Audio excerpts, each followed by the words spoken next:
Welcome to the end of a decade. In this show, we've witnessed the end of the 60s that brought us to the moon, the end of the 70s that brought us new things to be afraid of, and now, the end of the 80s. 1989 saw the fall of the Berlin Wall, dissolution with communism of Europe, though that wouldn't be the right word now, would it? A better expression to describe it would be the powder keg of built-up resentment and rage exploded, and dictators found themselves alone, surrounded and betrayed by even their lackeys. The people rose up and said, "Enough, our lives are our own." But it wasn't a bloodless revolution everywhere. Hundreds of people were killed in Romania. Innocent people, peaceful people. People that didn't think they were gonna die that day. People that didn't think that the last outburst of a sinister system would be mass murder, an action that was blamed on nameless, shapeless, formless terrorists. Not the army,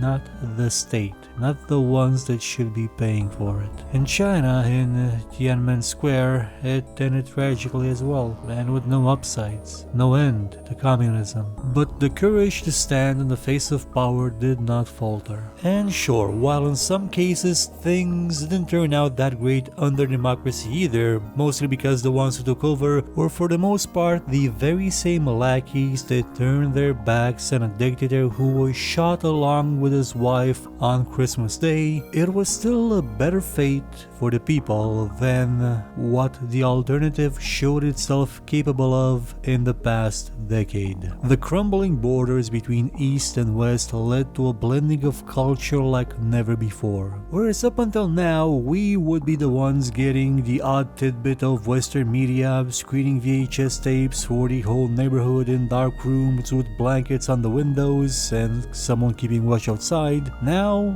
the opposite could happen. And it was all thanks to a Japanese company called Nintendo, one that really needed a good game for its upcoming mobile gaming device called the Game Boy. It came with only a handful of titles at launch, but one of them was Tetris, a game that transcended language, culture, age, and yet was still stylized to unmistakably be Russian, so that its origin would not be erased, so that people could understand that such beauty of design could come even from a place that to some was still considered the enemy. The home console market was booming at this point in time. It was a juggernaut that only got bigger by the day.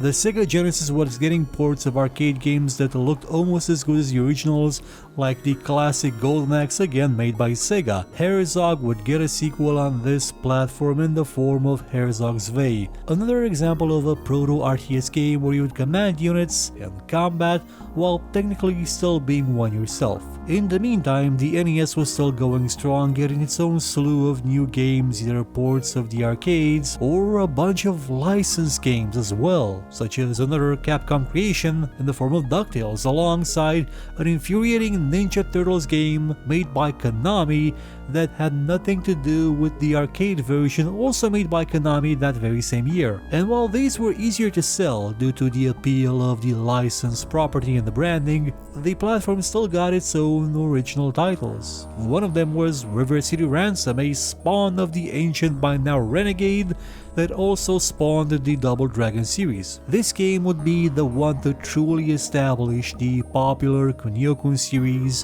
where a bunch of high school thugs go out and beat up everyone, but do so with good intentions. The NES also got the first of a very strange series of RPGs from developer Ape. It was named Mother, and it was partly meant as a parody of the JRPG genre, while still being one itself. The series would go on to delve into complicated themes and philosophy at the level that you could say goes beyond even what Ultima tried to do, and honestly with technology that wasn't really that advanced. Several of the world's most popular games were created this year for the home computers. Wes Chery wrote Solitaire, a game that would soon be bundled alongside Windows, leading to a severe reduction in office productivity. And if Solitaire wouldn't do it on its own, then Minesweeper, made by Robert Donner that very same year, would certainly finish the job, which is something nobody working in an office would actually do for decades. Jordan Mechner's greatest creation was finally sent out the door this year, Prince of Persia, an hour-long cinematic platformer with a simple story told through visuals, with very detailed rotoscoped animations and a long development history filled with trials and tribulations. If you ever get the chance to read Jordan Mechner's journals about the game's production, do so.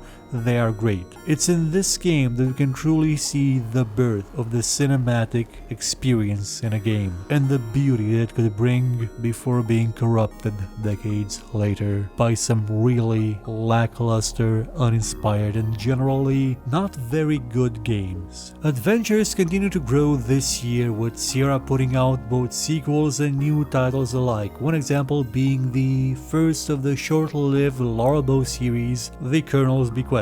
It also tried its hand at a different kind of adventure game, one that tried to blend the genre with the RPG in the form of the much better known Quest for Glory series, starting with what was initially called Hero Quest, So You Want to Be a Hero. Lucasfilm Games was soldiering on with more adventure games as well, this time with an adaptation of a very successful movie that was also released this year, none other than Indiana Jones and the Last Crusade, another Scum game that helped pave the way for greatness in the years to come. Well, it may be just a few short months. And they weren't the only ones making adventure games anymore. Far from it. There were many of them, and one of them was a title released by Access Software, the first game in the Tex Murphy series called Mean Streets, a game that tried to blend the noir stylings of a detective story with the trappings of sci-fi, bringing joy to fans of Blade Runner and to many others. However, when it came to computer games, two in particular dominated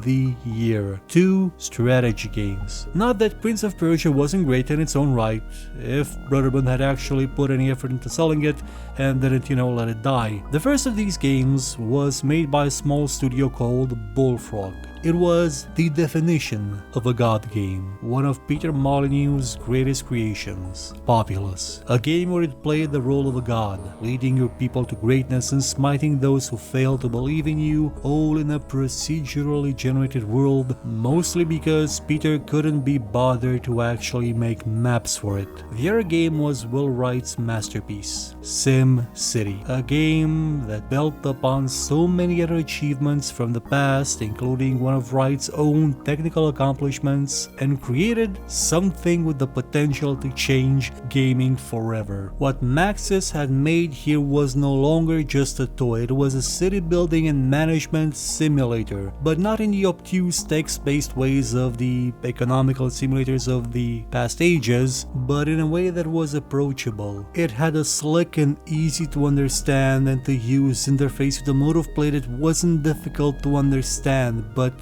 took a while to fully appreciate and master. But most of all, it wasn't a game with a defined length that you finished once and then never came back to. It didn't have a set challenge, it didn't have an enemy to crush. It was playing for the pleasure of building your own city, seeing it prosper and eventually brought to ruin by a disaster, natural or not. Sim City paved the way for a new genre and a new style of game. It was the blueprint for some of the most satisfying and long-lasting experiences in gaming, and at the same time it was a game that taught people a thing or two about how a city is run and managed, bringing educational games to a whole new level. And that is why it is the game of 1989. But it is not alone. As I said a few weeks ago, there was a game whose time would soon come, and now is that time, and that game is is Tetris. Since becoming a launch title for the Game Boy, Tetris was transformed